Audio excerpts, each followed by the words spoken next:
A-list movie stars, her films watched by millions. Let's start from the beginning again, Jeff. Tell me everything you saw. Her Hollywood movies have stood the test of time, but her screen career lasted just 5 years. I think of amazing performances like High Noon, the Hitchcock films. Grace had this brief and remarkable career.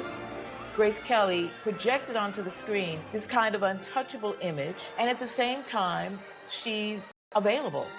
Tabloid rumors pursued Grace Kelly throughout her life. She had to issue a public statement to Hollywood saying, I never meant to have an affair with a married man. At the height of her fame, she surprised everybody, swapping her Hollywood royalty for real royalty. Now, by civil authority and by the church, Prince Rainier and his film star bride have been pronounced man and wife.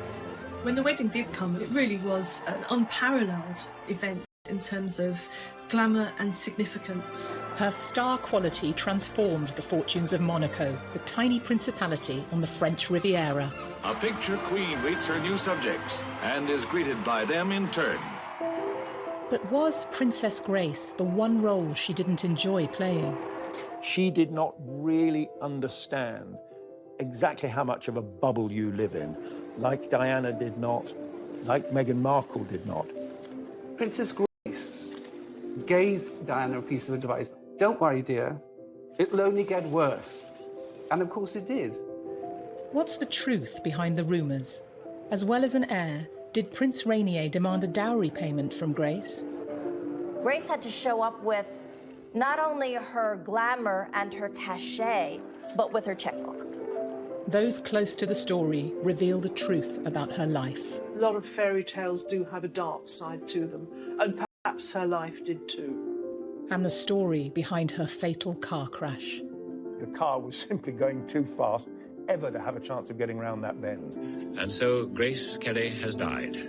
This, of course, was the end of the romance, and it was terribly tragic.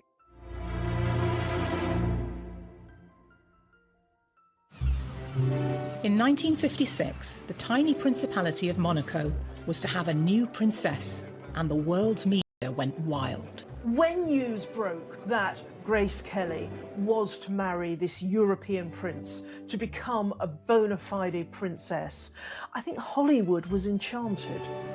It was one of the first truly global media events. The bride drives with her father through the streets on her way to the Cathedral of St. Nicholas. An estimated 30 million people tuned in to watch them. Some of this wedding footage is newly unearthed. It's thought it's not been seen for years. It turns out to be one of the royal spectaculars of the mid-20th century. 600 people in the Monaco Cathedral, a lot of Hollywood greats there, Ava Gardner, Cary Grant, David Niven, Aristotle Onassis is there. Hollywood just loved it. It was notable that MGM made Grace Kelly a present of the wedding dress. It was designed by a Hollywood designer, Helen Rose, with a huge amount of work and a huge amount of fabric. Now, by civil authority and by the church, Prince Rainier and his film star bride have been pronounced man and wife. Grace was just 26 when she stepped down from Hollywood to marry her very own Prince Charming. Rainier had taken the throne 7 years previously, but the Grimaldi royal family had ruled for 700 years. It's easy to think of the marriage to Rainier as this attractive fairy tale package, but actually it was a monumental decision. She left the country of her birth, where her family lived, in order to marry this man. And it's an incredibly strong and brave decision to make. An international playground, this coastline along the blue Mediterranean has become the mecca for those who have been captivated by its charm. Monaco, a glamorous destination for the world's elite.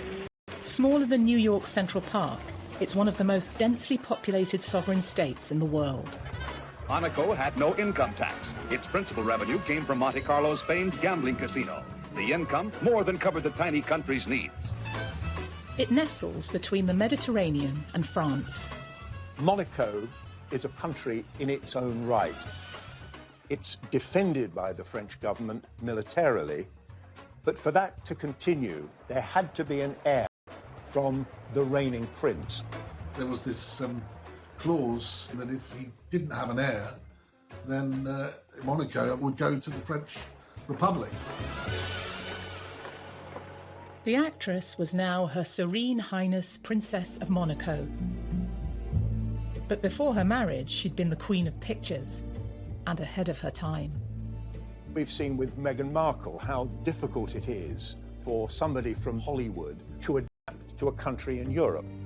But if you can imagine going back all those years to somebody who was one of the biggest names in Hollywood, moving to a tiny principality where she was the member of a royal family that literally lived in a bubble, it must have been quite extraordinary. He joins Paramount Pictures president Barney Balaban and Mrs. Balaban. Hollywood in the 1950s was in its heyday. Run by the big studios, it sold a glamorous dream as it churned out pictures for the silver screen full of beauty and style. Grace's was not the usual showbiz rags to riches story. She was from a wealthy family from Philadelphia. She'd modelled before being spotted on Broadway and landing her big break in the iconic genre-defining western, High Noon. And will the bride and groom kindly step forward? Grace Kelly was cast as the wife of Gary Cooper in High Noon. And you look on the screen, you can see she's at least 20, 25 years younger than he is. Please, Will, if you just tell me what this is all about. What Grace Kelly embodies with that Puritan look, the bonnet on her head, that kind of Quaker cleanness, is the moral compass of the town itself. Rumours of on-set romances with her sometimes married leading men became commonplace in the tabloids. Hollywood tended to cast her opposite actors twice her age. Grace Kelly was the opposite of the image that she projected, and a lot of Hollywood wives were not happy with that, but she did what she wanted to do. In the 50s, women had to be pure and untarnished. Grace was a bit of a rebel, but took her craft seriously. Director Alfred Hitchcock would cement her in the public's consciousness forever as the cool, icy blonde. He liked the fact that Grace Kelly projected onto the screen this kind of untouchable image, and at the same time, she's available. Alfred Hitchcock would say, with a brunette and a redhead, you kind of expected explosions, you expected something to happen, but not with an icy blonde. They embodied suspense, which is what Hitchcock was all about. So Grace Kelly was his ideal. Hello. Hitchcock tested this theory in their first film together, the tightly wound thriller, Dial M for Murder. Hello. Grace gives an electrifying performance as an unfaithful wife who is stalked by a crook hired by her cuckolded husband. Hitchcock loved necks, and the rope around the neck was the ultimate thing, the strangulation. So in this scene, the guy throws her backwards in her negligee over the desk, strangling her on top of her. Basically, he's raping her, without doing it.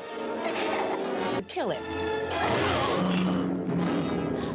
That's Hitchcock in a nutshell, and Grace knew exactly what he was doing.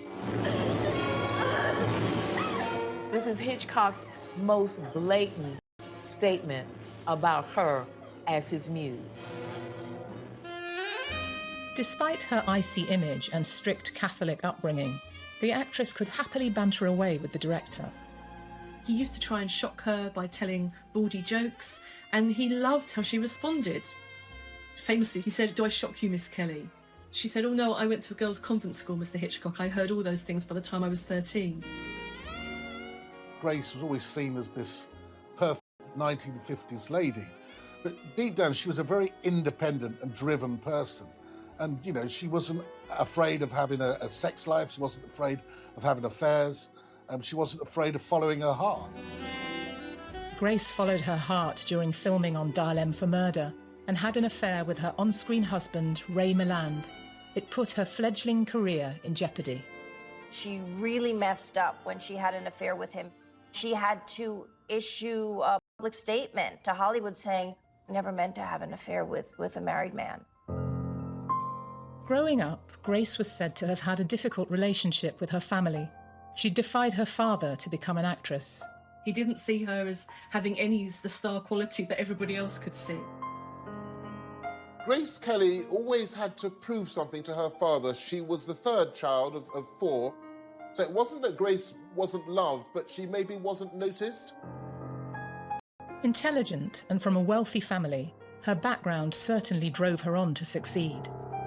If her hard work with Hitchcock had boosted her career, her next film, the modest romance Country Girl, would be the making of it. Oh, no, not me, thank you. I'm just a girl from the country. The theater and the people in it have always been a complete mystery to me. In minimal makeup and unfashionable clothes, Grace was cast against her icy blonde type as the wife of an alcoholic singer played by Bing Crosby. When did you get these, Frank?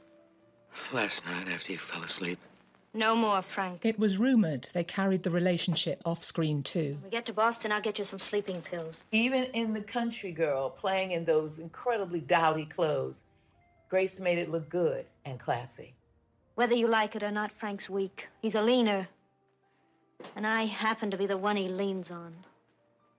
Hollywood loves to reward actors and actresses who gain weight or lose weight for pictures or who look very dowdy and very much against their elegant image. Just 25 and one of the youngest ever Oscar winners when she lifted the coveted trophy. The Oscar was presented by rumoured former flame William Holden. I can only say thank you with all my heart to all who made this possible for me. Thank you. After just 4 years in film, she was the toast of Hollywood. The success of The Country Girl was a pivotal moment that not only changed her professional life, but personal life too. It was through the film she met Prince Rainier of Monaco. It's a strange series of coincidences that brings Grace and Rainier together. She was asked to go to the Cannes Film Festival to promote The Country Girl, and then Paris Match wanted to do a photo shoot, so they were thinking, how can we have an interesting photo shoot? How about Hollywood royalty with actual royalty? The magazine arranged for a PR shoot with Rainier at his palace in the Principality. He'd ascended the throne in 1949, a dashing war hero. He'd seen action and was awarded the French Croix de Guerre with Bronze Star. 6 years Grace's senior, their meeting didn't get off to the best of starts. The electricity was out in her hotel, so she had to wear a frumpy dress and style her hair herself. She had to pull it back in a bun. She also didn't have a hat. She didn't know she was supposed to wear a hat, so she borrowed a friend's really hideous floral headdress. He was about an hour late, which she was quite frustrated by. But when he did turn up, he was extremely charming to her. He showed her around the Disney World-like palace that is Monte Carlo, and they did hit it off. He was educated at a number of British boarding schools, so he did have that kind of cosmopolitan and, of course, English-speaking background that again may have helped. She sent a thank you note to Rainier, and they began corresponding. She would make 11 films in 5 years and found Hollywood ruthless. After numerous unhappy romances and an Oscar win, was she looking for an out and a new life? You know, there he was, handsome, eligible bachelor, living in a palace in the south of France, in Monaco. I think she was in love with the idea of being in love. I think she fell in love through his letters, or she fell in like through his letters. I don't know if she ever really loved him. I think she chose her destiny. A year earlier, Grace's destiny had taken her to the south of France for Hitchcock's To Catch a Thief. During filming, she'd fallen in love with the area which would later shape her paper. I mean, it really qualifies as one of the most beautiful films ever made, I think. We have Grace Kelly playing the beautiful American heiress, Francie Stevens, who spies Cary Grant on the beach and decides that this is the man for her. The film is not regarded as one of Hitchcock's best, but it's well remembered for the sparkling interplay between Grant and Kelly. Her part in the film appeared to mirror her own life. You're here in Europe to buy a husband. The man I want doesn't have a price. Well, that eliminates me. Grace would indeed catch a husband on the French Riviera when she later married Rainier. It's strange to encapture her life in that we see in the car with Cary Grant, with the whole of the Mediterranean and below Monaco that spilled out in front of us. Oh, lovely day. Have you ever seen any place in the world more beautiful? Well, she doesn't know at this time, but she's pointing to the beautiful pink palace of Monaco, where she would become the princess. At 26, Grace had it all. She was a style icon, rich, beautiful, an Oscar winner, and had dated some of the most handsome leading men in film. The whole of Hollywood was stunned when she left, really. She arrived like a meteorite. She was a shining star. 6 years, she was gone. She turned her back on Hollywood when she landed the biggest role of her life, as Princess Grace of Monaco. But was it a part she would later regret playing? Where you see her as a bride in the famous outfit, I think she does look like a bit of a caged bird trapped behind the veil.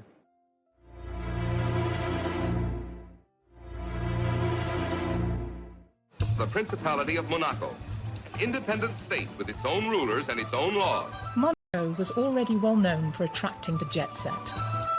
An international playground, this coastline along the blue Mediterranean has become the Mecca for those who have been captivated by its charm. Its new ruler, Prince Rainier, was the only son. He'd become the direct heir on his 21st birthday. He now wanted to make his principality the ultimate paradise. Not just for millionaires, but wealthy tourists too. Cameras are not allowed to show the faces of gamblers in the casino. Greek shipping tycoon Aristotle Onassis was one of the principality's big players. It's often said that Mr. Onassis now controls Monte Carlo. Is that true? His headquarters for his ships and all that are here in Monte Carlo, but he never owned Monaco or anything like it. Is he friendly with Prince Rainier? Why, yes. It's rumoured the prince's friend hatched a plan to enhance Rainier's and the principality's fortunes. So what you really need to do is marry a movie star, and that will bring back all the glamour to Monaco. So Onassis himself created a short list of actresses for Rainier to marry. Was Grace Kelly just one of a number of candidates in the mix? Screen goddess Marilyn Monroe, one of Grace's contemporaries, was supposedly on the shortlist but turned him down. Marilyn Monroe kept referring to Prince Rainier as Prince Reindeer. Whether she did it because she was playing dumb or whether she really did not want to give up a movie career, who knows? But she kept saying, well, I don't know if I want to marry Prince Reindeer. Rainier had been in a long affair which had broken up. He found it very, very difficult to sort of meet a woman on equal terms without being harassed and speculated about. It was rumoured Prince Rainier wanted a glamorous and rich wife for another reason too. There's a law in Monaco that if the prince dies without a male heir, Monaco becomes part of France. At their first meeting in Monaco in the spring, Rainier had been charmed by the beautiful, witty and successful Grace Kelly. Around 8 months after their photo shoot, he set sail for America to meet her family. Within 3 days, he had proposed to Grace, and in that time, according to her sister, they fell very much in love.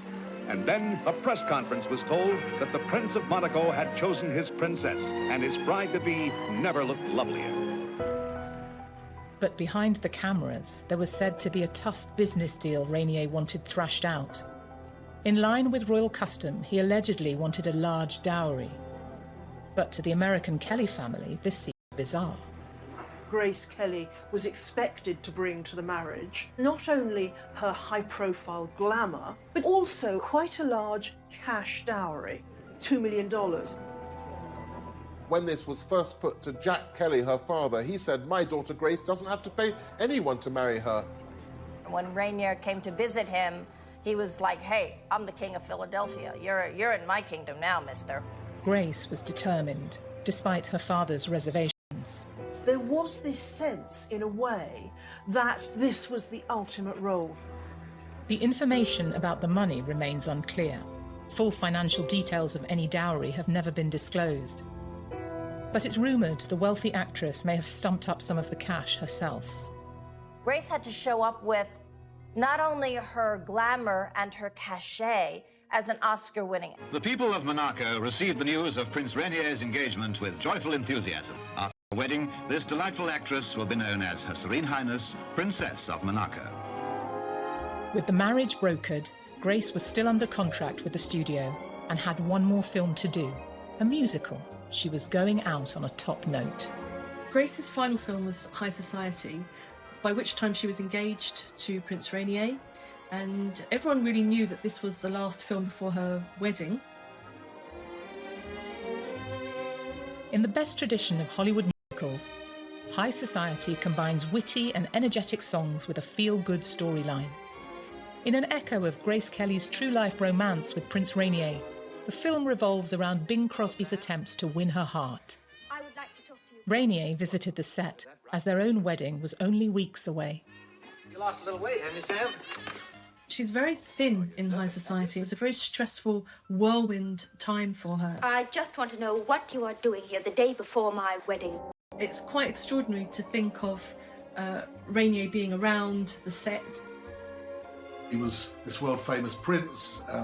They were going to get married. It was all romance, and they were able to spend a bit of time together as a result, getting to know each other. Get in. Did Rainier also want to keep an eye on Grace? Her other co-star, Frank Sinatra, was a renowned womanizer, while Crosby was apparently an old flame, constantly wooing her in the movie with romantic ballads. While I give to you, and you give to me true love. Grace is on the yacht with Bing Crosby, and they're singing True Love. And I guess people were thinking that really is mirroring what's going on with her. And of course, it would have been wonderful fodder for the gossip columns. Miss Lord, would you please lift your chin? In a publicity coup for the studio, the actress wears Rainier's ring in the film. Hey, that's some rock you got there, Sam. Do you mind that yourself, George? It was a stunning emerald-cut diamond. It rapidly became one of the most famous engagement rings in the world. She was wearing this great gift from the man in her life while she was leaving her old world behind. Sort of couldn't write it in a fairy tale because nobody would believe it, but it did happen. But you're sensational. There's also the idea that she's kind of sending herself up a little bit in High Society. There's the number You're Sensational when Frank Sinatra serenades her. It's a very sexy number, Ron's Goddess. This icy, fair Miss Frigidaire. He can see beneath that and beyond that that actually she's sensational and that she's warm and sexy and fun. 'Cause you're sensational. As Grace left Hollywood, she might have hoped she'd be back on a film set one day. But this was before women's lib, and now her career was out of her hands and in her fiancé's. You said that whether or not you continued your career after your marriage would depend. Yes, that is the decision the prince made. Has it already been discussed, may I ask? Oh, yes. I think probably Rainier was controlling. He was older than Grace. He had come from that social background where girls were girls, decorative, and men ran everything. The marriage would be the end of her incredible award-winning career. Within weeks, Grace was leaving her old life behind. It was an amazingly short period between the end of High Society and the time when she had to leave for Monaco, roughly a month. Grace and her family sailed to Monaco on an 8-day voyage. The move to Monaco is a very, very dramatic change in her life and slightly terrifying step. So she surrounds herself with lots and lots of activity. It's a very exciting thing, and I'm very, very happy. Of course, I'm a little sad to be leaving home, but I hope to be back quite often. Here was the princess coming into this amazing port in Monte Carlo, and it seemed everybody who lived in Monaco was out in the streets. It was the stuff of fairy tale. It made headlines around the world. The shot was picture perfect, but was the fairy tale real? Would Grace miss the old life she left behind? And would she soon come to tire of her new role? A lot of fairy tales do have a dark side to them, and perhaps her life did too.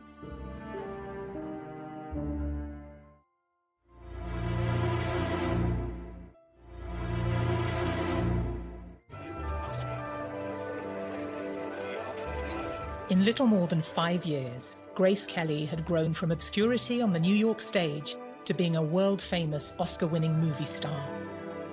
And now her life story was about to take a more romantic twist as she became a real-life princess. Joyous day of the religious wedding. It's 10:30 and the morning sun shines brightly. Grace married Prince Rainier in Monaco over the course of 2 days in April 1956 in both civil and religious ceremonies, an event now...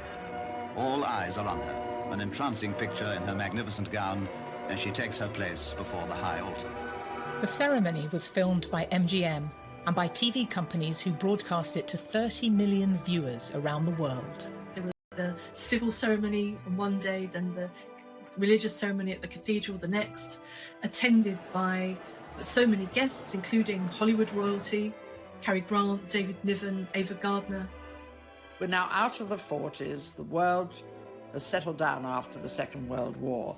And this is glamour. This was the stuff that, you know, dreams are made of. And I can still see that picture, black and white, of course, in my mind's eye.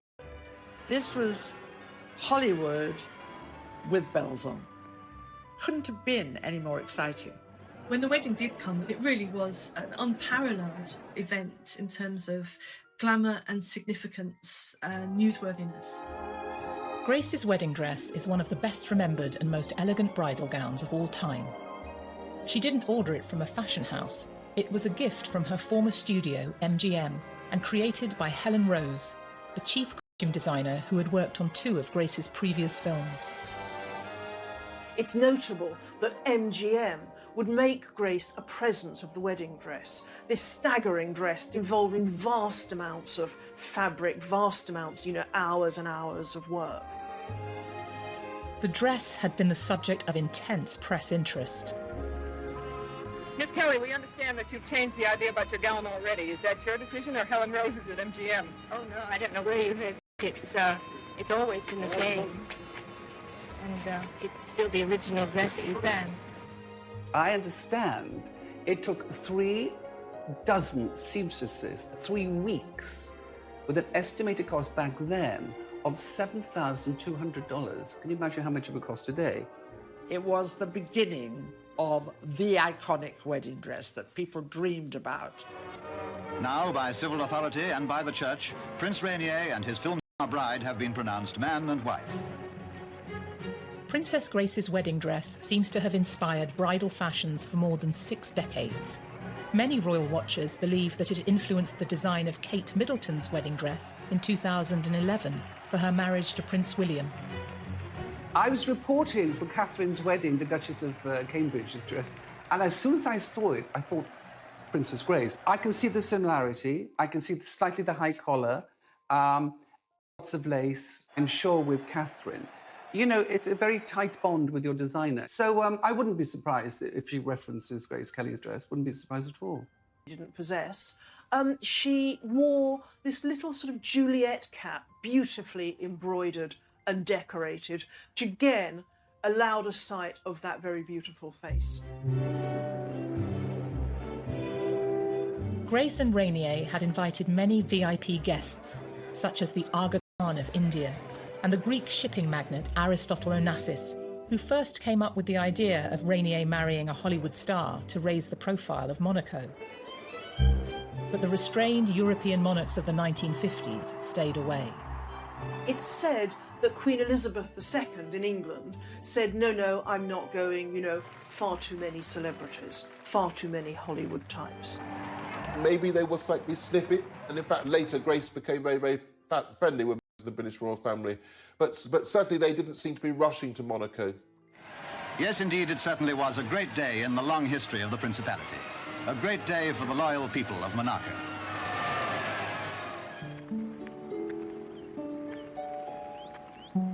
Prince Rainier and Princess Grace's first child, Caroline, was born on the 23rd of January 1957, prompting Monegasques to ring church bells.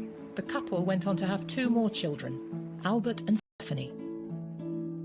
Caroline, their eldest child, was born 9 months, 4 days after their wedding. So they were very keen to be parents and very keen to provide an heir. And so from really before they'd even celebrated a year together, they were already mother and father to somebody. They then had to live every day, like all of us do, with the ups and downs of every day. At the moment, the little principality is waiting for news of another birth of the palace.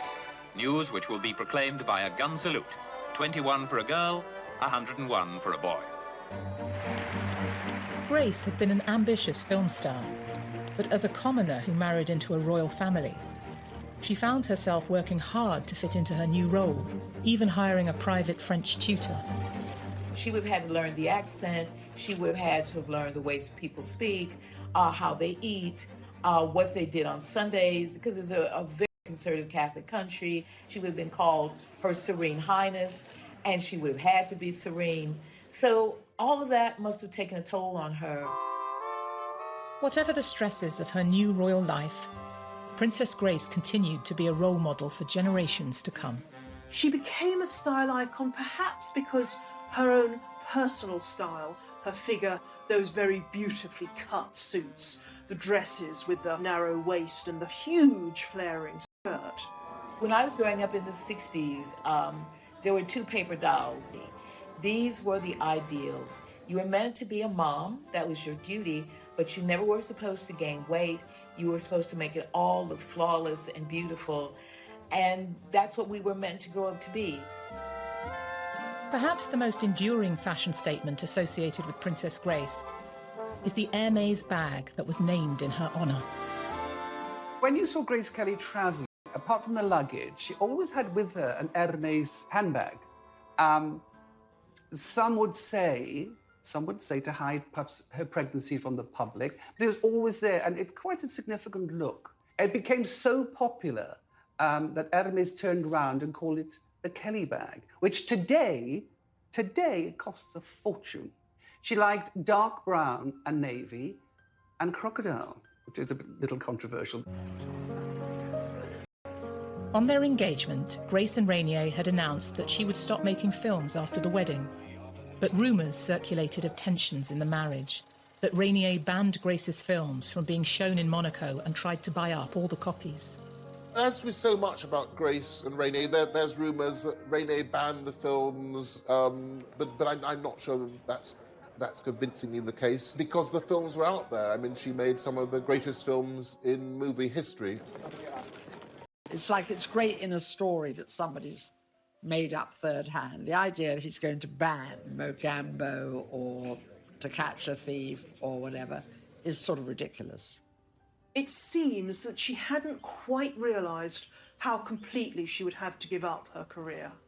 Because it wasn't that long into the marriage that Alfred Hitchcock came calling with a very, very spectacular role. In 1962, Alfred Hitchcock offered Grace the chance to make a 4th film together. The title character, Marnie, would have been her greatest acting challenge yet. But when news broke of her casting, it caused an outcry. The Monegasques didn't want their beloved princess in a Hollywood film. They certainly wouldn't have, I suspect, if they'd known that there was a rape scene in the film. Despite the controversial script, Rainier was apparently relaxed about his wife taking part. But Grace was forced to withdraw after suffering a miscarriage, the second since the birth of their son Albert in 1958. She wrote to her friend saying that it was a catastrophe and she was very, very shaken. She also then wrote to Hitch and said, "I'm terribly sorry, I can't do the film." He said, "It's only a movie, I entirely understand why." Alfred Hitchcock eventually cast Tippi Hedren in Grace's role. The devout Monegasques might have found the trauma Sean Connery rapes Tippi Hedren in this film. It's in a marriage, and in those days, that rape didn't exist legally in marriage. But that's what happens. Of course, we can't see it, but it's implied.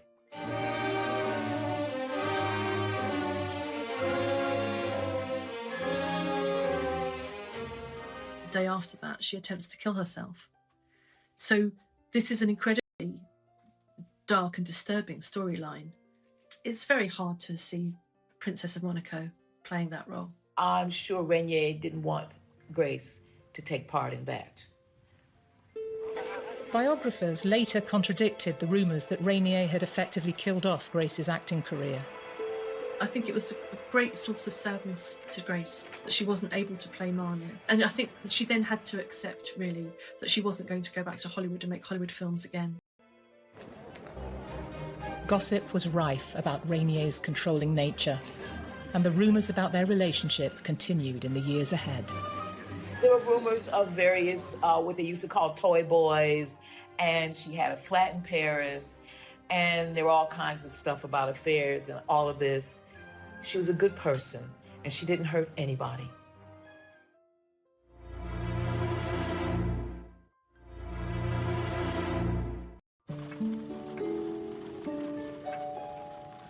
After turning down the role of Marnie in Alfred Hitchcock's 1962 film, Princess Grace never again returned to screen acting. She balanced her time as the wife of Prince Rainier, the mother of 3 children, and her various state duties. During the 1970s, she made tours of Europe and America, performing classics of literature to sell-out audiences. Grace was continually looking for ways to express herself creatively, and she had hobbies. She created pressed flower arrangements, and these are actually published in a book. And she also did poetry readings.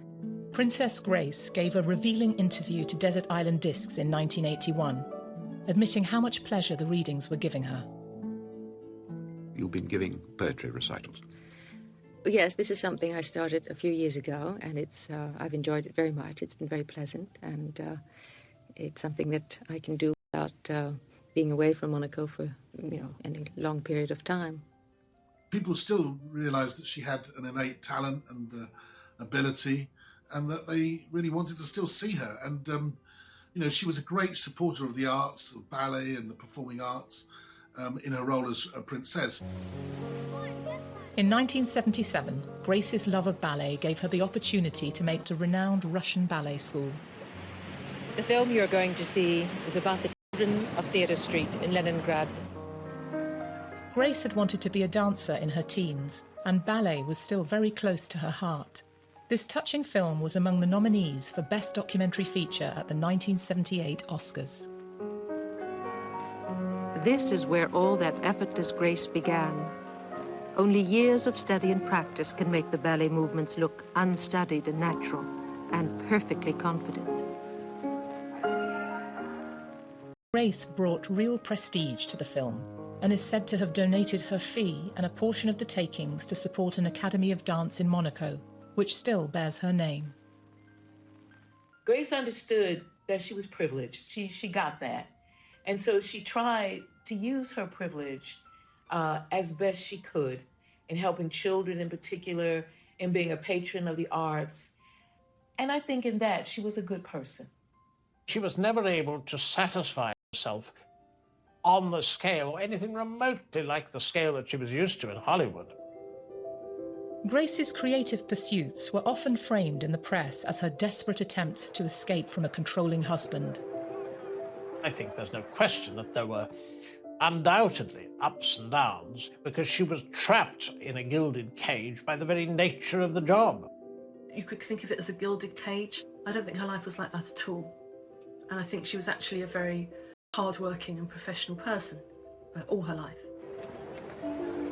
There were reports that Rainier and Grace endured a loveless marriage, and rumours that both were having affairs, which had been repeated in numerous books and tabloid articles.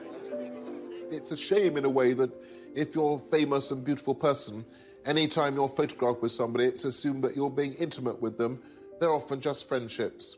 There were rumors of various, what they used to call toy boys, and she had a flat in Paris, and there were all kinds of stuff about affairs and all of this. She was a good person, and she didn't hurt anybody. In her lifetime, Princess Grace was aware of all these unproven stories and felt powerless to stop them. She understood that public figures are subject to press speculation, but sometimes she pointed out the excesses of tabloid invention, as in this frank interview from 1982. You know, if you believe some of the things, I would have had at least 52 babies by now. For many years I was always expecting a baby, according to the press, or that my husband and I are constantly being divorced, which also is not the case. To put words in our mouths that are not true, or to quote us on things that we have never said, then I resent that. And unfortunately, there's very... It's thought that in the contract Grace signed with Rainier in 1956, she agreed that if their marriage should ever end, it would result in her losing access to their children. Divorce was an impossibility, because if she had divorced, the children would stay with her husband, that she wouldn't even necessarily have access to them, because they would be regarded as part of the Monaco's royal establishment. After a lifetime of facing down colourful tabloid stories, Princess Grace was a veteran of handling the press.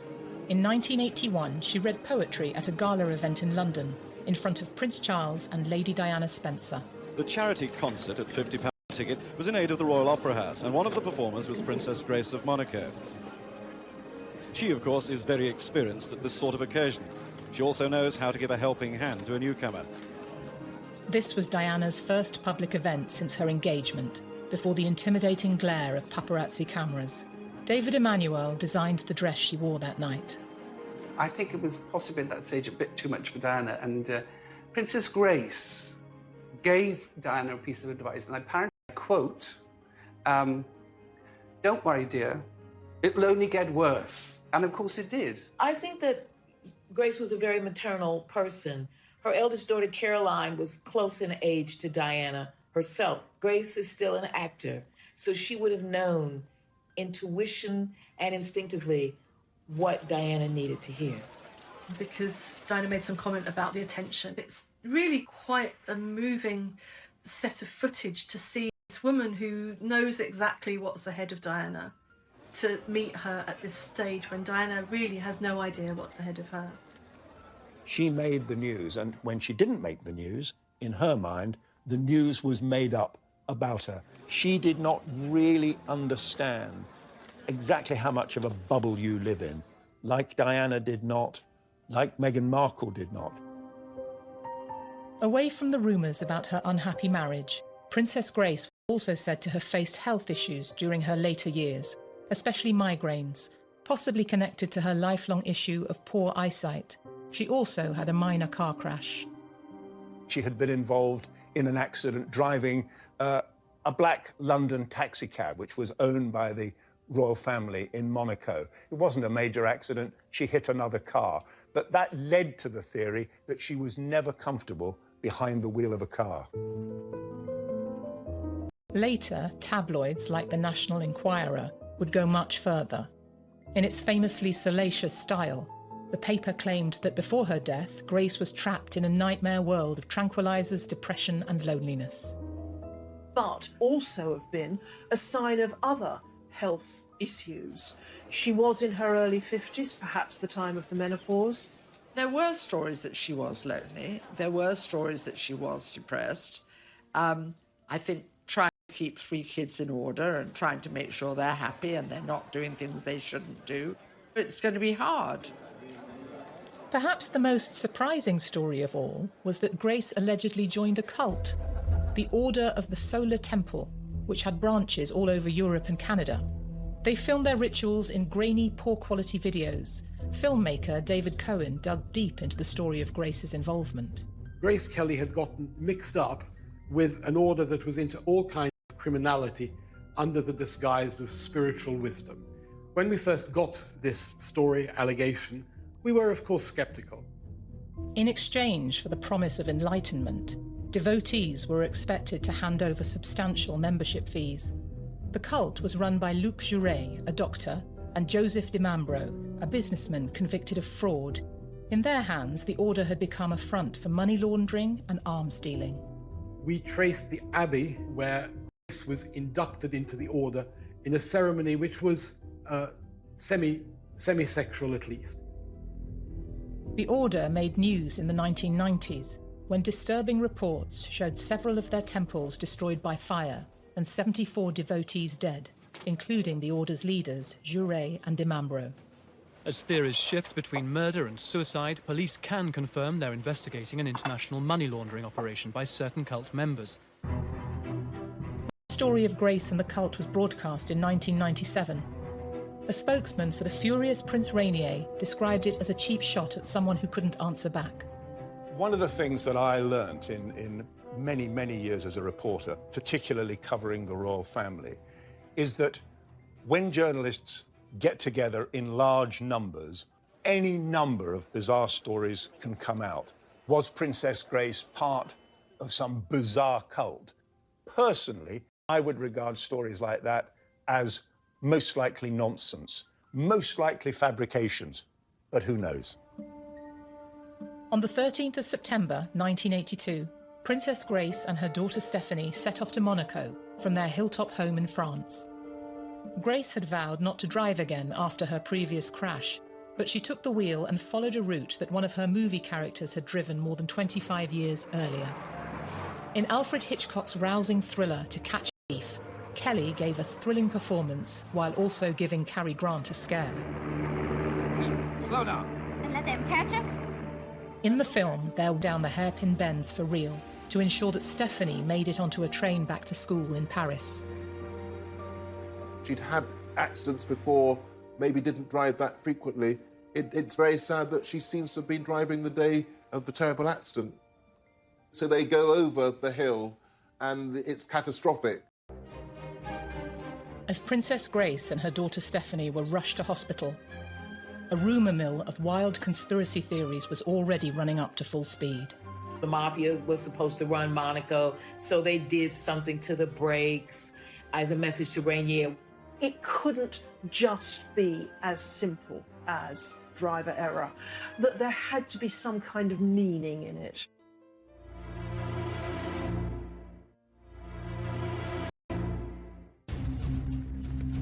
Princess Grace and her 17-year-old daughter, Stephanie, had plunged more than 120 feet down a cliff face in France and crashed. They were rushed to hospital and initial reports suggested both were stable. Television news reporter Tim Hewitt was sent to cover the accident. Immediately after the crash, the royal spokesman in Monaco said very, very little about it. They carried on almost as if nothing had happened. They did not want to cause panic or alarm, and royal press officers in that situation always steer a more cautious path. First, the opinion given not only to the public but to her family in the States was that while injured, she was expected to recover. It was confirmed that fortunately Stephanie was in a stable condition. Princess Stephanie has a broken vertebrae, but she's fully conscious, sitting up in bed and eating normally. If you look at the pictures of that car after the crash, it really is actually quite extraordinary that Stephanie survived. Locals waited desperately outside the palace for news about Grace. The day after the accident, the announcement came. Princess Grace of Monaco had died, aged 52.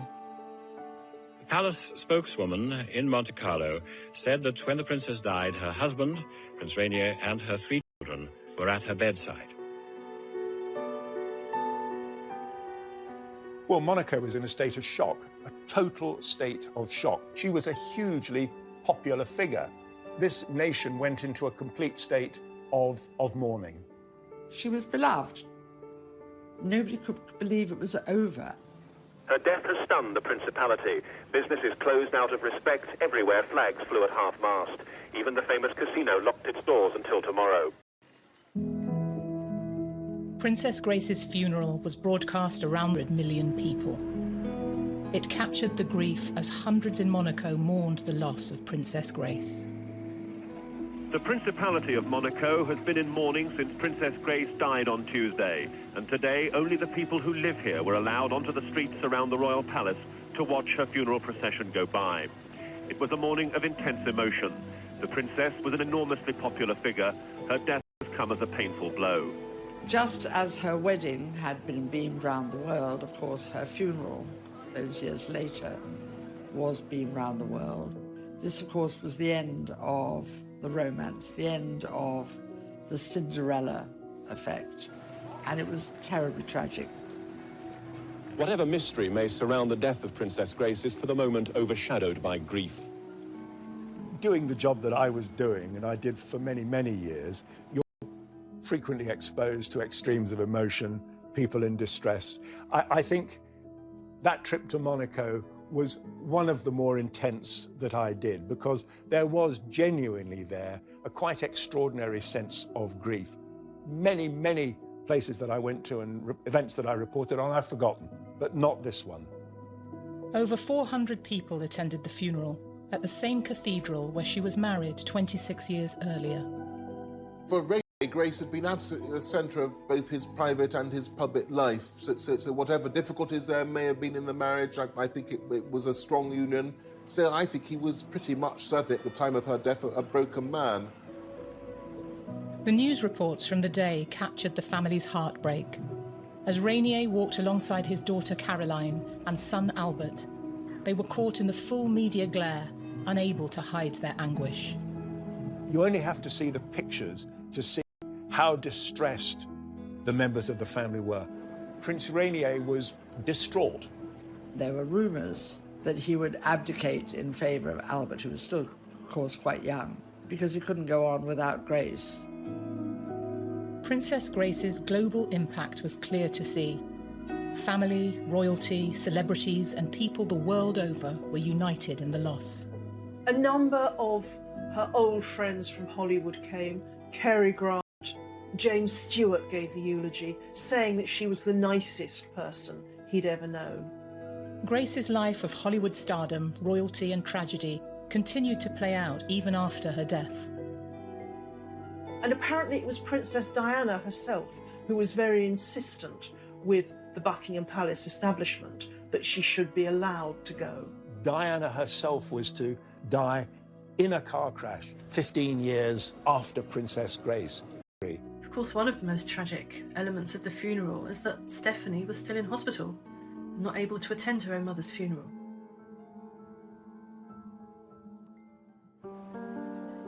Following Grace's death, important questions were being asked. Was it an accident? And what really caused the crash that claimed her life?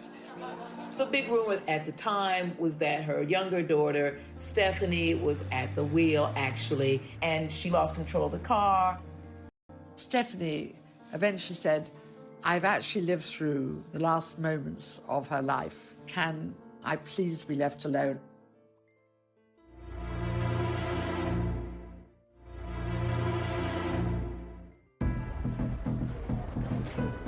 Following the death of Princess Grace, Monaco was in mourning. But immediately, questions were being asked about what caused the accident that claimed her life, and speculation spiralled.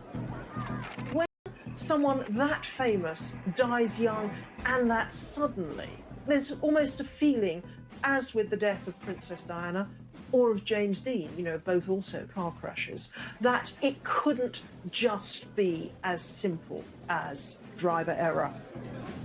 Oh, there were all sorts of rumors, like, the mafia was supposed to run Monaco, so they did something to the brakes. And then some kind of cult she was supposed to have been a part of, and she was going to blow the whistle on them, and so they took care of her, stuff like that. The palace insisted brake failure had caused the crash. But questions were asked as to why Grace was driving at all. Rainier did not want Grace to drive, not just then, but for a long time before that, because she had terrible eyesight and wouldn't wear her glasses, and because she'd been having these debilitating headaches, and because he knew she didn't like driving. Normally a chauffeur would have driven them, but on this occasion, because there was so much luggage to put in the car, covering the back seat, there was only room for 2 people in the car. The chauffeur offered to take them and to go back and get the clothing. But Princess Grace insisted that she should drive. There were rumours that Grace's daughter Stephanie was driving at the time of the accident. The big rumor that actually survived at the time was that her younger daughter, Stephanie, was at the wheel, actually, and she lost control of the car, but she was underage, and so they covered it up. The suggestion that Stephanie was driving came out very quickly after the crash, because when the car landed on its roof, the first people to get there to help saw Stephanie emerging from the driver's door of the car. However, a witness came forward confirming he saw... To anyone about the accident. She didn't want to talk to the press. She didn't want to discuss it. It's an incredible trauma to go through, to have your mother beside you, and she was blamed for it. It was revealed in the press that Stephanie attempted to stop the car. So the mystery of what happened on the twisting mountain road into Monaco appears at last to have been cleared up. Princess Grace, according to tonight's medical reports, was driving. As the car careered out of control, her 17-year-old daughter Stephanie desperately tried to reach the steering wheel. There was nothing she could do, and the Rover plunged over a steep ravine. Did the brakes fail? Well, that was one theory. There were no skid marks in the road where the accident happened. Engineers who came over from Rover in the United Kingdom insisted that there was no brake failure. Doctors revealed that Grace had suffered a brain hemorrhage whilst driving. It's thought that, although she thought she had her foot on the brake, it could have well been on the accelerator. Stephanie and Grace got in without putting their safety belts on. The car, the fall, had pushed her mother towards the back street, and Stephanie had not been able to get out of her own seat, which had been bashed, so she had to wriggle out of the driver's seat. And she tried to shout, "Please take us to Monaco." Princess Grace suffered a second hemorrhage in hospital, most likely caused by the accident. The medical staff, led by the hospital director, Professor Charles-Louis Chatelain, finally had to tell Prince Rainier his wife had no hope of recovery. The prince asked for the machine to be switched off. The doctors have said, had she been, at home sitting on a sofa, she might have been fine 5 minutes later and nothing happened. Unfortunately, she was at the wheel of a car, and that car was on these very bendy roads on the side of these very, very steep cliffs. Stephanie eventually said, "I've actually lived through the last moments of her life, really. Can I please be left alone?" And Rainier himself said, "It's tragic enough on its own without repeating these terrible stories." After losing his beloved wife of 26 years, Prince Rainier never remarried. After the funeral, Rainier was really not to be seen, and he lived on over 20 years more as a widower. Prince Rainier died aged 81. He was buried next to his late wife in the Grimaldi royal family vault. Grace Kelly embraced her role as princess, but could never escape the goldfish bowl she existed in, fueled by her Hollywood fame. Her movie career, all Hollywood actresses. She's absolutely continued to be a legend. Her star power has never diminished. In a sense, an awful sense, her terrifying death actually just gave another element to her legend. She had an extraordinary life. She had the best of Hollywood. She had the best of royalty. And she actually contributed so much to the small country who will remember her forever. Her presence is felt everywhere, whether it's the Princess Grace Theatre or her patronage of the arts. And clearly, I think it's fair to say that her name will forever be associated with Monaco. Grace rarely gave interviews, but less than 3 months before her death, she spoke publicly. In the revealing conversation, she answered personal questions about her legacy. I would like to be remembered as trying to do my job well, of being understanding and kind. No, I'd like to be remembered as a decent human being.